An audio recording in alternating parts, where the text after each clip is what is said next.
A nation was being crushed under oppression. The whips of Roman rulers rained down on them. Foreign laws governed their cities. This was the state of Bani Israel. Their people cried out, "O Allah, save us. Send us a guide." And when Allah heard their plea, He sent a prophet to help them, Isa ibn Maryam, Jesus, son of Mary. A prophet who became their healing, who became their hope, who arrived as a living miracle. But from here began one of the most painful betrayals in history. The very prophet sent to save them became the target of a plot, and what was about to happen was not just a murder, it was the greatest deception ever recorded in history. So the question is, where did the prophet go whom they came to kill? And who was the one who suffered on the cross? Jerusalem, the city where the voices of prophets once echoed, where the fragrance of prostration filled the air. But now, Roman flags waved over it. It was the city of Bani Israel, but the rule belonged to the Roman Empire. Their message was clear. You must accept Roman slavery. This decision is final. Roman soldiers filled the streets. Oppression was common. Justice was expensive. Speaking the truth was a crime. Under Roman law, Bani Israel, where only breathing living was no longer their choice. Then Allah's mercy began to unfold, starting with Hazrat. The Quran tells us he was a prophet and the guardian of my. One day, Zachariah entered her prayer chamber and found provisions with Maryam that shouldn't have been available in that land at that time. He asked, "O Maryam, where did this come from?" She replied, "It is from Allah."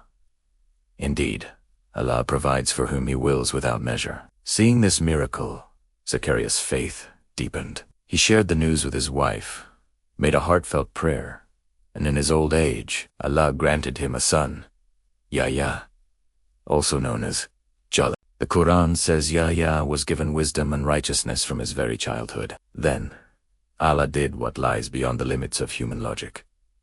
An angel appeared to Maryam. Terrified, she said, "I seek refuge in the most merciful from you, so if you are righteous, stay away." The angel replied, "I am only a messenger of your Lord, sent to give you the good news of a pure son." She asked, "How can I have a child when no man has touched me, nor have I been unchaste?" The answer was simple.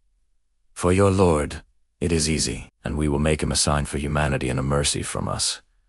It is a matter already decreed." Maryam understood this was not just a blessing, but also a profound test, and the city of Beit al-Maqdis did not yet know that Isa ibn Maryam was about to be born. When Isa was born, people were shocked and cried out, "What kind of crime is this? You've done a terrible thing." But Allah commanded the infant to speak, and he declared, "Indeed, I am the servant of Allah. He has given me the scripture and made me a prophet." This was not just an answer, it was a warning to the people of Jerusalem. Soon after, Isa began his mission. He traveled from city to city, village to village, with a simply powerful message. Love your neighbor as you love yourself. Worship Allah alone, for He is one, and you are His servants. A group of sincere followers stood by him, not for wealth or power, but for the sake of truth. Then the miracles began. By Allah's permission, He fashioned birds out of clay and breathed life into them. He healed the blind and cured the leper. He even raised the dead by Allah's command. Witnessing these signs, people started turning back to Allah in droves. But this return to faith caused panic among the rulers. The elites complained.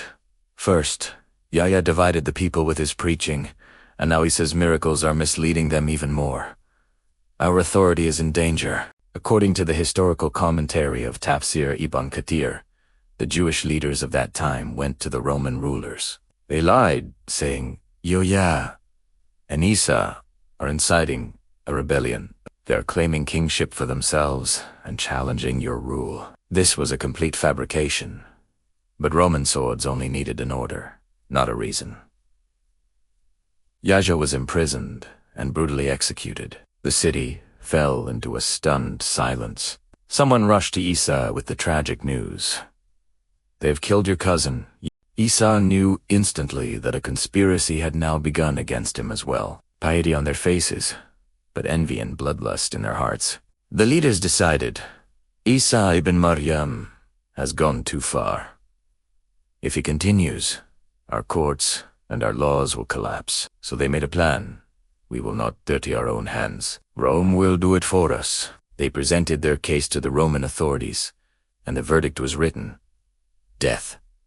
That night, the murder of another prophet was planned. They thought Isa would have no way to escape, but they forgot about the Lord who had protected Maryam, answered Zechariah's prayer, and kept Yahyah's legacy alive in people's hearts, even after his martyrdom. The betrayal came from within. As narrated in Tafsir Ibn Kathir, Isa sat with his disciples for a final meal. He looked at them and said, "Tonight, one of you will betray me for a few silver coins." The disciples' faces changed. One of them asked, "Will it be one of us?" Isa replied, "He who has dipped his hand in the dish with me is the one." That man was Judas, known as Yahuda. He quietly stood up and left the gathering. Isa knew what was happening and said, "What has been decreed will happen." Before these final moments, Isa also gave his followers a promise. He said, "After me will come a prophet whose name will be Ahmad." This prophecy is mentioned in the Quran and is also referenced in some interpretations of the Bible. It was a clear message that some will believe in this final prophet and some will deny him. This was not just a piece of good news, it was the beginning of the next chapter of human history. Then came Allah's final decision. The Roman soldiers, led by the betrayer, arrived at the house. Isa told his companions, "Leave this place. Do not fear for me. Allah will save me." And then, time seemed to stand still. A brilliant light surrounded Isa. The heavens opened, and Isa ibn Maryam was raised alive to the heavens. The Quran declares this truth with absolute clarity. And they did not kill him, nor did they crucify him, but it was made to appear so to them. So, who was it that was crucified? There are a couple of narrations on this. One suggests that the betrayer, Judas, was made to look exactly like Isa, and was crucified in his place, receiving the worldly punishment for his treachery. Another narration says that one of Isa's loyal companions volunteered to take his place, was given his likeness, and was honored with martyrdom. The Quran does not specify the person's identity, because the main point is the truth of what happened to Isa. He was not killed. He was not crucified. He was raised alive by Allah. Meanwhile, the Romans and the corrupt leaders remained lost in their deception, dragging a man they thought was Isa to the cross. That night was not just an event. It became a timeless lesson. Whenever a prophet or a believer stands for truth, the pharaohs of every age and the hypocrites hiding in pious clothing will rise against them. The path of truth is always tested with trials and tribulations, but in the end, Allah's decision always results in justice, an ultimate victory for the truth. And this story is not over. It is foretold that Isa ibn Maryam will return to earth before the end of time.